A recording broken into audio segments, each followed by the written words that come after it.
یہ دل دہلا دینے والی کہانی ہے چار دوستوں کی جو خواب لیے گجرات سے نکلے۔ موت انہیں کھینچ کر گلگت لے آئی۔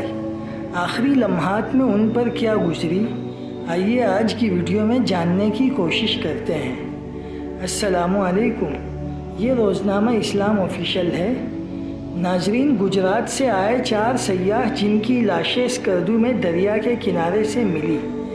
وسیم شہزاد، عمر احسان، سلمان نصر اللہ اور عثمان ڈار چاروں نوجوان زندگی کی خوبصورتی دیکھنے کے لیے نکلے تھے۔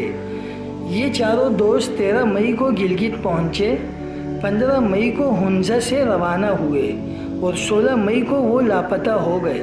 ان کے موبائل بند ہو گئے اور امید دم توڑنے لگی۔ 6 دن تک اہل خانہ نے دعائیں کی، انہیں تلاش کرنے کی کوششیں کی۔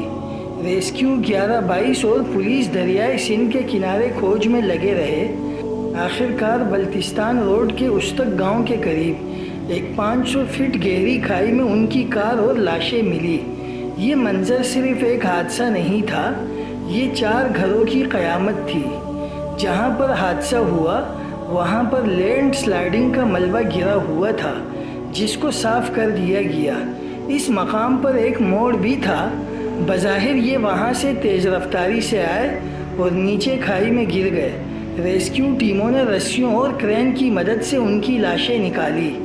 ہر لمحہ، ہر منظر آنکھیں نم کر دینے والا تھا۔ 3 کزنز کے قریبی عزیز محمد عثمان کے مطابق نصر اللہ نے پاکستان واپس آنے سے پہلے ہی اٹلی میں ان تینوں کے ساتھ مل کر پروگرام بنایا تھا کہ وہ گلگت بلتستان جائیں گے۔ یہ کہانی صرف ان نوجوانوں کی نہیں، یہ سوال ہے کہ کیا ہمارے سیاح محفوظ ہیں؟ کیا ان خطرناک راستوں پر زندگی کی کوئی ضمانت ہے؟ مزید اپڈیٹس کے لیے دیکھتے رہیں روزنامہ اسلام آفیشیل۔